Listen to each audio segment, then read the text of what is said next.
kita selamat. Kita belum tabrakan, kan? Halo penggemar dunia bawah laut, ketemu lagi bersama Mimin yang kece di channel Don't Click. Udah gak sabar dong buat kembali menonton alur-alur cerita legend SpongeBob SquarePants kesukaan kalian dari zaman orok. Kali ini, Mimin akan membawakan alur cerita SpongeBob SquarePants dengan judul Sekolah Mengemudi. Tentunya para SpongeBob lovers pada suka semua kan? Cus nonton sama-sama.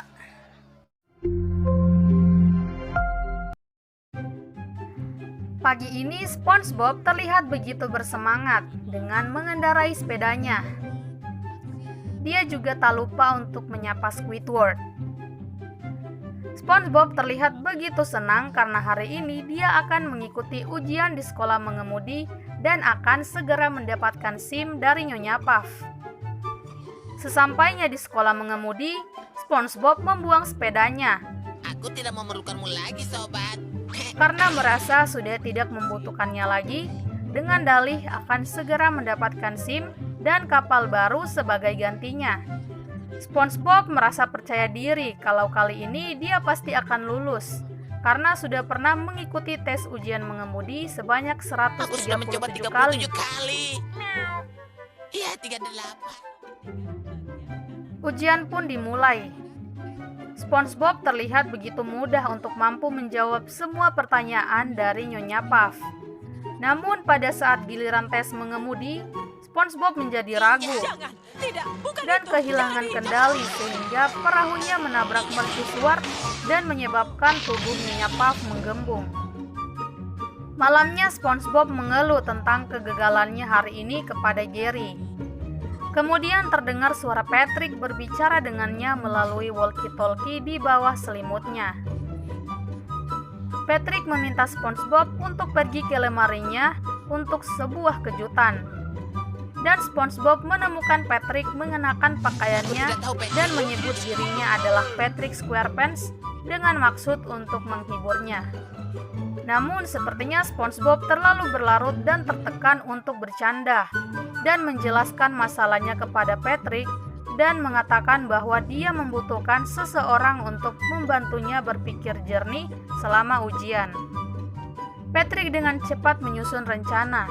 Dia menempatkan walkie-talkie di dalam kepala SpongeBob sehingga dia bisa berbicara dan mengontrol SpongeBob melalui antena yang disembunyikannya di dalam topi koboi. Keesokan harinya, SpongeBob kembali untuk mengikuti tes lagi. Ketika diminta untuk menyalakan perahu, dia awalnya panik. Tetapi karena instruksi Patrick, SpongeBob menjadi lebih tenang. Patrick mengawasi SpongeBob melalui teleskop besar. Tepat setelah SpongeBob menggerakkan perahu, dia hampir menginjak pedal. Tapi Patrick menyuruhnya untuk menggunakan jempol kakinya di pedal. Oh, syukurlah. Semuanya tampak berjalan lancar. SpongeBob sekarang bisa mengemudi dengan benar, seperti berbelok, berhenti di tanda pemberhentian, menaiki tanjakan, melewati rintangan, hingga membantu orang tua menyeberangi jalan dan menyetir terbalik. Wah, Nyonya Puff sangat terkesima oleh peningkatan mendadak SpongeBob. Lalu Nyonya Puff bercanda bahwa keberhasilannya adalah karena antena di bawah topinya, di mana ada seorang pria bermil-mil jauhnya dari sini, memberinya semua jawaban dan mengendalikan rahasianya, SpongeBob. radio kecil di kepalamu.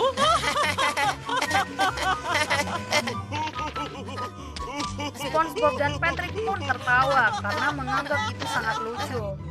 Namun Nyonya Puff mengatakan kepadanya bahwa akan curang Tapi itu jika menipu melakukan hal namanya. tersebut.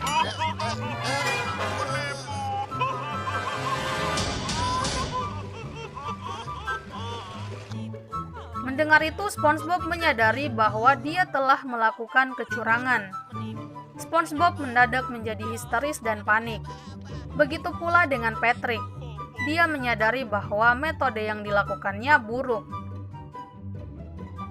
Karena merasa malu dengan apa yang dilakukannya, Patrick akhirnya pulang ke rumahnya dan menangis.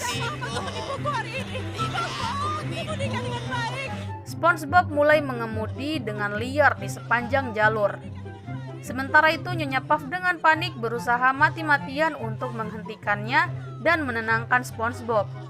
Namun SpongeBob terlalu putus asa untuk mendengarkan Nyonya Puff dan menabrakkan perahu di mercusuar seperti sebelumnya dan gagal tes lagi dan membuat Nyonya Puff kembung dan sampai dibawa ke rumah sakit. Film berakhir dengan SpongeBob meninggalkan sekolah mengemudi dan dia bertemu dengan Gary yang sedang membawakan sepedanya. SpongeBob kemudian mengendarainya dengan Gary di atas kepalanya dan kembali ke rumah bersama.